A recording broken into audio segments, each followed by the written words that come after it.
In this video, we're going to talk about pseudo classes.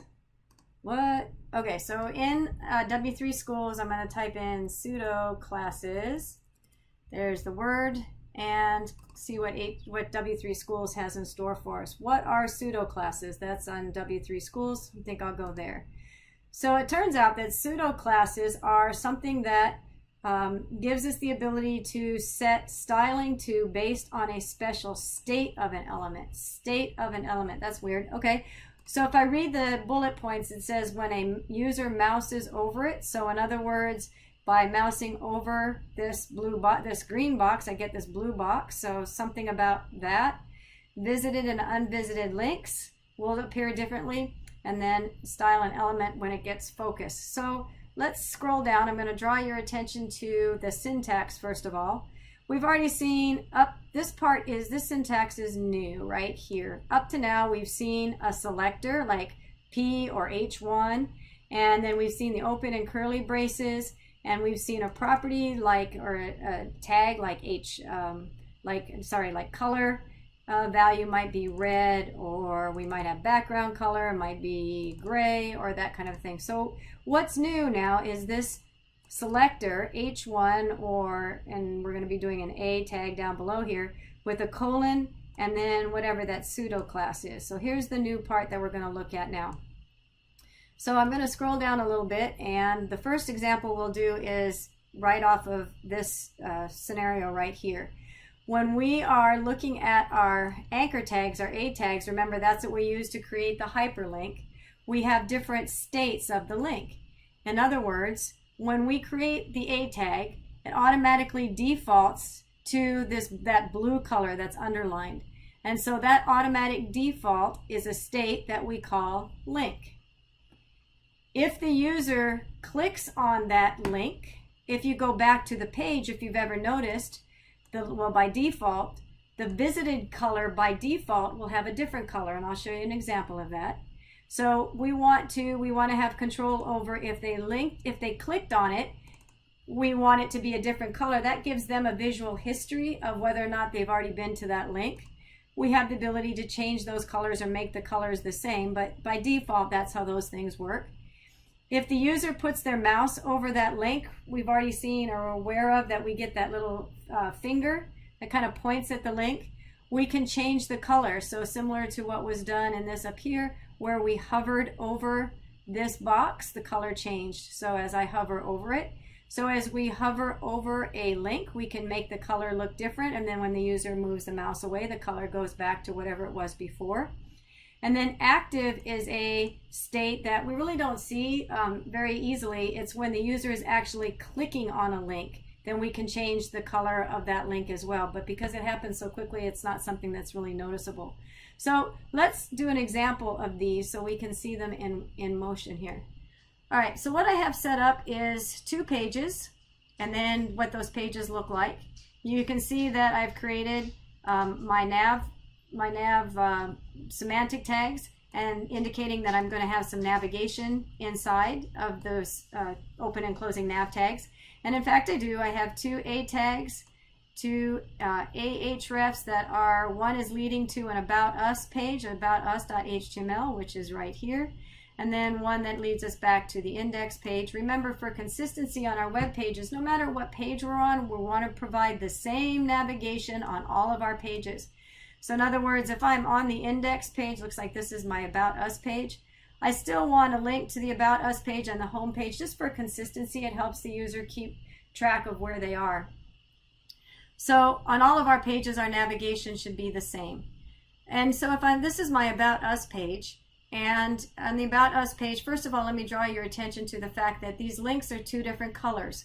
Because as we said just a few minutes ago, by default, I'm currently on the About Us page, so the browser assumes you've already visited that page, and the visited color is turning up a different color than the home page. The home page has not been visited yet or clicked on yet, and so the browser is giving us that default blue. So that was the difference between A link and A visited, which we saw just a second ago. Let me refresh you there. So remember, I said A link is a default to this blue. This blue color is the default for A link, and then A visited, the default is that purple. So the browser has kept track of the fact that I've already been on the About Us page, and so that's why it shows up as visited. So let's look at those different pseudo classes for the A tag. So in my style page here, actually I guess we're on our About Us, so I'll do it here. So I'm going to do the work inside the About Us page because that's the one I have demonstrated here. And so what I'm going to do is do a styling for A, and then it said that I can do a link. And an A link, let's make the color something different. I'm going to do a green. And then I'm going to do an A visited.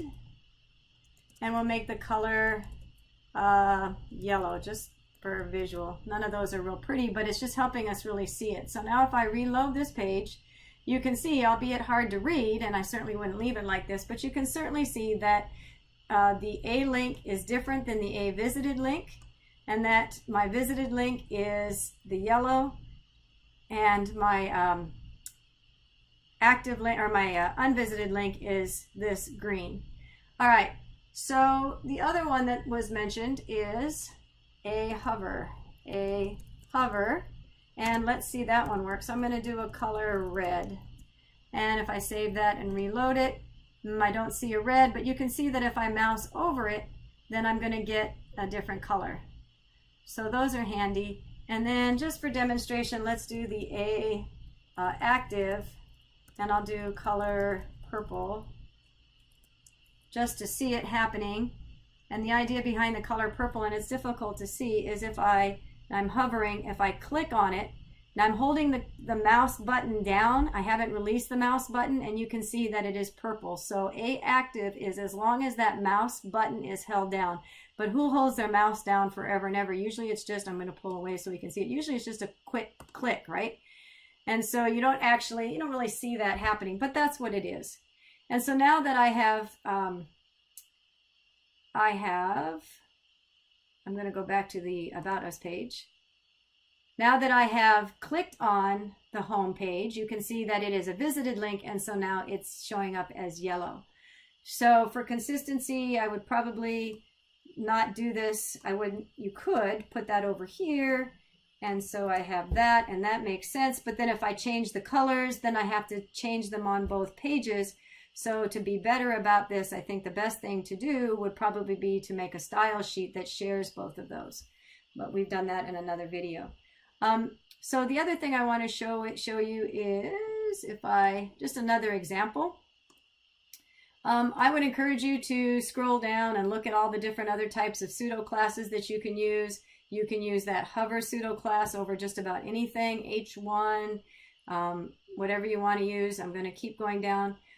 Here's one for first child. We also saw in another video a different way to do the first child with the, what did we use? The greater than sign. This is another way you can do it. But one thing I like to use, or I've used in the past, probably more than any of these others, certainly look through these and try the different ones. But here's all the pseudo classes that you can try. So here's all of your choices and ways that you can use them. I'm going to play with this one because I kind of like it. Nth child. So I'm going to click on this one and get a little bit more information about it. So it says that I can specify specific children of the parent.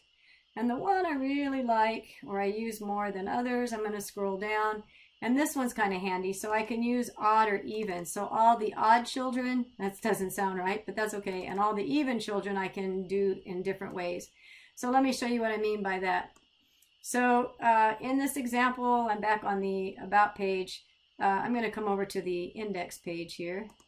I have these bullets.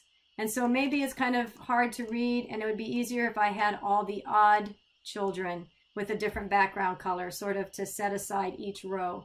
So what I can do then is, if I looked at that code, it said I can do something like li nth child parenthesis odd. I'm just looking right at W3 Schools to get the syntax.